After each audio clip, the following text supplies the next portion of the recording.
Doug MPA back with another video. So guys, Doug MPA is an avid MMA fan. I've been an MMA fan since the Pride days. Pride Shockwave events, Critical Countdown, Pride Bushido events.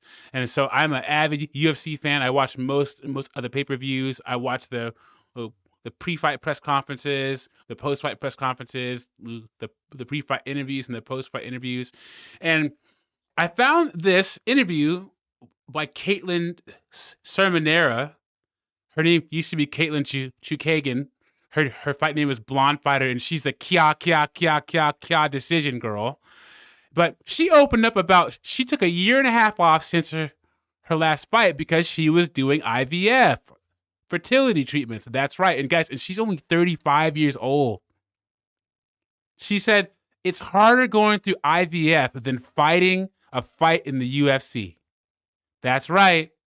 So we're going to get into this part of the interview here and see what she says about IVF. Before I do that, like the video, subscribe to the channel. I really appreciate it. It shows you support me and what I'm doing over here. And I'm glad she's saying something because I'm telling you guys, a lot of these modern professional women think that IVF is some parachute that they can deploy at any time. It's their backup plan. And it's not that easy. It's not. Let's listen to what Katlyn Germinara has to say.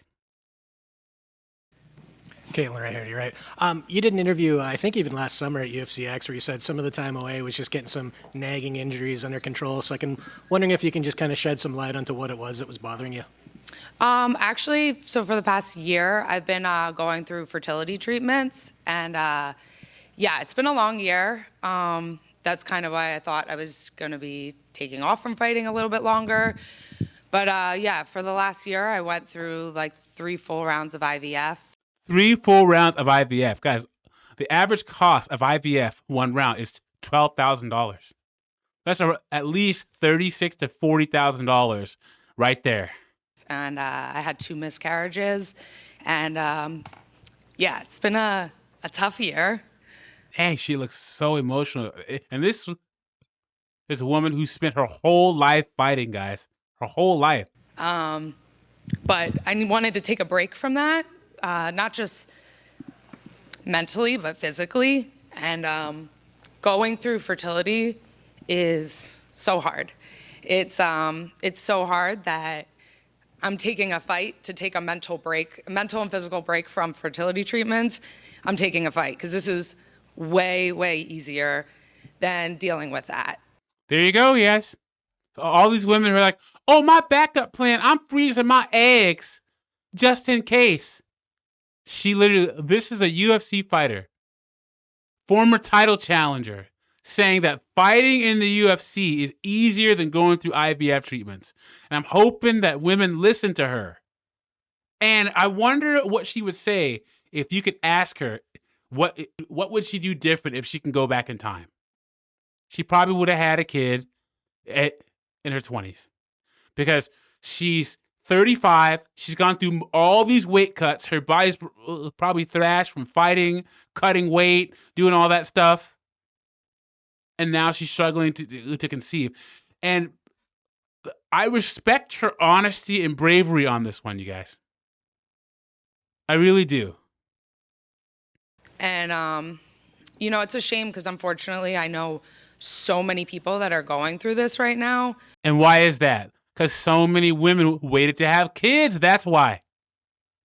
They waited to the 35, 40. They have these careers no one cares about. Now, she's a UFC fighter, so she's abnormal. But you have these women working menial, regular jobs that wait too long. That's why. You know, I have just my friends alone, my close friends are dealing with this. She's probably friends with all fighters who put the same toll on her body that she did. And you hear it, but people don't talk about it because it's like, you know, it's very personal and it's hard to talk about. But it's really hard and there's so many people going through that. And it's the amount of like mental and physical strain you put on yourself, you know, doing like 4 to 8 hormone injections a day, back to back, you know, not just the mental load, but the physical load. In the summer, I got up to, like, after I had my second miscarriage, and I was 170 pounds. And she fights at 125. So she gained, like, what, 50 pounds? And from all, like, the hormones and everything. So, taking this fight wasn't just, okay, here's a camp, let's get in shape. It was dealing with the mental load of that, getting over that. And then it's like, okay, well, now I'm already big for 125, so now I'm even bigger. So I had to kind of reset my body, and I needed that little bit of extra time to get back into fight shape, But the second time I found out, I was like, that night I went to the doctor's office. They got the bad news, and then that night my manager happened to be in Manhattan, and we went for dinner, and I was like, okay, I need to get a fight. I just wanted a little mental break and something positive. I love fighting so much, and it's kind of like all I know. When I'm not fighting, it's like, oh, I have to go into the real world and like have real world-ish problems, and those are really hard to deal with. But taking this break and focusing on fighting has been a nice relief from the stress that I've had the past year. Guys, there it is. And the way that IVF is advertised is pretty much a sure thing. When less than 10% of eggs that are frozen will lead to a birth, guys. Less than 10%. They don't tell women that's the statistic. They don't tell women that they can fertilize the egg and there's something genetically wrong with it, and there's genetic aberrations to it. They won't tell women that you're going to have miscarriages. They won't tell women any of this. Just say, oh yeah, freeze your eggs. Go through IVF. This is what happens. But yeah, like I said, people always like, oh, you're a fighter. That's so hard. How do you do that? Train all the time. I'm telling that dealing with this is my mental and physical break from fertility treatments. And there's just so many people out there that, I'm fortunate enough where I had the opportunity to do treatments. So many people don't even have that opportunity. So I'm not complaining, but because they don't have the money, that's why. IVF is so expensive. I know couples that have gone bankrupt pretty much, or have had to have family members, grandparents, give them money to go through fertility treatments.